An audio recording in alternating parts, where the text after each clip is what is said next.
let's start with Arsenal, shall we? Because that was what you said, Troy. We didn't really learn anything new about them, but Gabriel Jesus has really given Gyokeres a run for his money now, coming back into the lineup and having 2 goals today before Gyokeres scored. Well, not really, Poppy, because some of us have been saying it from the start of the season. I think Gyokeres is a decent striker. I don't think he's the striker that's going to get them over the line. I think Gabriel Jesus just has this ability now and this... When you've been injured for such a long time, you just want to play. Your enthusiasm just comes out. And the way he scores that first goal, Viktor Gyokeres doesn't score that. He's on the move, he's going forward, he's gambling, and obviously he gets 2 goals, he comes off. And Gabriel Jesus, look at these, just look at the numbers here. It's been a long, long time since he scored 2 in the Champions League. We're going back, what's that, last second, November 2023. 2 years ago. So it's a long old time ago. So for him, it's a great moment for him. It's great for Brazil as well with the World Cup coming up. But I think for Arsenal now, it's creating more problems because Viktor Gyokeres came in, he will expect to start. You've got Moreno who wants to be played because of the World Cup. You've got Kai Havertz who wants to be played. And this man at the moment is the one that's taking it off all of them. So a lot happening for Arsenal, but that train just keeps going. They can make 3 or 4 changes and nothing changes. So you're saying that if you were Mikel Arteta, you would no doubt start Gabriel Jesus this weekend in the Premier League? Absolutely. Yeah, Gabriel Jesus. Again, you have to manage him because he's come back off a long injury. Again, you try to get Kai Havertz fit. Look, Gyokeres has done nothing wrong, but he hasn't set the world alight. And when you're at the team that's top of the Champions League, top of the Premier League, you expect the strikers to be doing more than that. And great for him to get the goal tonight. He can enjoy that, but I just feel if you're Mikel Arteta, you know now I've got the hot hand. I need to leave Gabriel Jesus in. Troy's been very nice. Gyokeres, for me, hasn't hit the ground running. And for me, he's been given a lot of opportunity by Mikel Arteta in the games that he's played, and we haven't seen enough. Gabriel Jesus, there's never been an issue with the ability that he has and the talented player that he is. His issue staying fit. It's keeping him fit for longer periods of time. I think for me, he would be the #1 striker that you would start with because his ability speaks for himself. And like Troy says, he's a fox in the box. He wants to score goals. That's what he thinks about, scoring goals, and he's going to get himself in the right place, in the right area, forward momentum, thinking about scoring goals and hunger for it.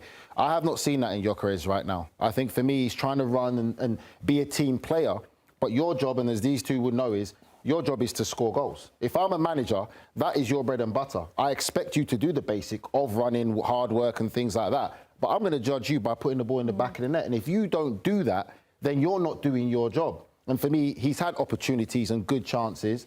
Yes, he gets a goal today. But if you said you had to pick one to start with, Gabriel Jesus, for me, is the one that you pick. But the only thing is you worry about, like you said, you've got to build him back in slowly to get that fitness to make sure he can strong and be available for a long period of time. But he is definitely the better striker to start with. I suppose the other good thing, Grella, is they've been relying on all sorts of players scoring because they're set pieces. It feels like week in, week out, we're talking about set piece FC. Today, it was no different from that corner. It's uncanny how many set piece goals they're scoring and how much difficulty they put teams in. And these are some of the best teams in the world that they get all the footage. They have all the clips. They see it. And these coaches, by the way, in the modern day especially, they will watch these clips over and over again, especially from set pieces. They'll freeze it. They'll see where guys are, and they'll have an answer for it.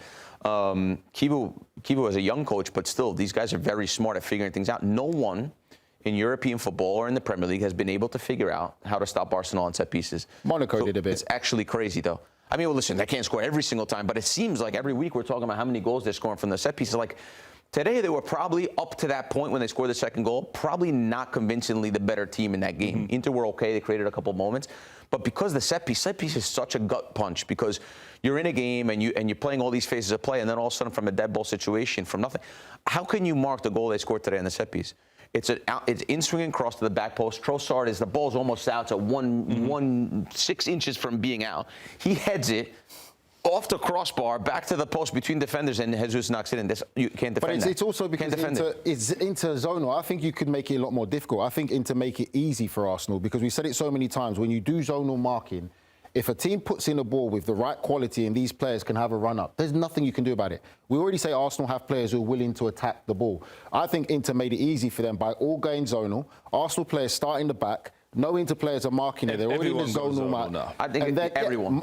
Sometimes some people do have zonals in 1 or 2 players, and the rest are marking one-on-one or marking someone. Would you man mark everybody? I wouldn't say man mark everybody. I think there's 1 or 2 areas you can go zonal, and then there's another way where you can make players compete. Because like you said, Trossard comes and gets the header in the back. By the time that an Inter player tries to make it difficult for him, heads it against the post. And then because they're standing zonal, it makes it easy for Jesus to score. When you give players that opportunity, you know as well, you've been a manager. If you give some players an inch, they'll take a yard because they'll just stand there and be like, well, why didn't you go and attack it? Why didn't you go and attack it? It's got nothing to do with Inter, though. They do this every week to whoever they play. No, okay, but for this goal, I'm talking about specifically this goal, yes. Other teams do make it easy because they do what they do. I've always said, when a team's going to be a bit more brave and take a risk and say, let's leave a few players up, let's see, and then give your goalkeeper the opportunity to come out. With that, and the counter to that is then you leave people 1v1 with like the likes of Gabriel, Saliba, bigger, stronger. I think we look at it as from a negative point of view. We always talk about what the other team should do. Let's give credit to Arsenal. Everything's an in-swinger. They've got quality from the right and from the left, whether that be Declan Rice, Saka, Odegaard. They're always coming in with pace and power. They've got players that actually want to go and head it. Yeah. They're willing to go and put their head on the line. And the belief that you talk about for the other team is like, that fear of, oh my God, Arsenal are going to score. The belief must be now, every time we're going to score this one. So you actually, again, we've been there and played. The end of a training session on the day before a game, you got that 10, 15 minutes of set piece. You're like, oh, get this over with. Arsenal must be going, right, lads, let's get in there because we're looking forward to it. They're not doing anything weird and wonderful. We'll give them that. But the quality of the ball, the ability to want to go and head it, and now the belief that they all have is really, really powerful. And it's got about, I remember the game against Newcastle in the Premier League. They were poor. They win the game because of a set piece in the 94th minute. I mean, even against Crystal Palace in the Carabao Cup a couple of weeks ago, they took it to penalties, didn't they? And that, as a striker, we used to be, again, you understand this, when you go for it, I only need one. I can miss 5, I only need to score 1, and I've scored the winner. Concentration Now level. they know they're getting over 7.5 corners per game. We only have to get 1 right. They've scored 25 goals from set pieces so far this season. We are live on YouTube, by the way, so please send in your questions. Join us in the chat. We've got a poll here. How many trophies will Arsenal win this season? 43% of you say 1. Where is the 0 option for Arsenal with that one? at the bottom? By the way, Grella, don't get triggered on this. What? Wasn't my question. Social media is not going to clip it. Don't want to talk about it in the Carabao Cup. I think they're going to win 2. I think the Carabao Cup, they got a big chance against a Man City side that's been struggling now. They lost to Man United. They lost to Bodo Glimt. So I think they have the upper hand if they get through to the final, which you'd have to say they do after the first leg. And then you would say the Premier League. They got the lead. There's nobody really challenging. The only challenging team is Man City. They've got loads of issues that they need to sort out for sure. So those 2 nailed on. Then do they get another one, FA Cup, Champions League? That's more of a toss-up for me, but nailed on 2. I think they win this season. Troy, you said 0 a couple of weeks ago. Say 0. You said you could make. You tried to push me. Don't worry. What I actually said. You said I could make a case for 0, and here's why. Of course, we could make a case for 0. Okay, so what are you what going I actually with? said, and I'll tell you again. 1 is improvement. Because, what success is actually winning something. I think they'll win 2. We agreed on that. Okay. But I could also make an argument. A couple of injuries, things go wrong, and you can lose.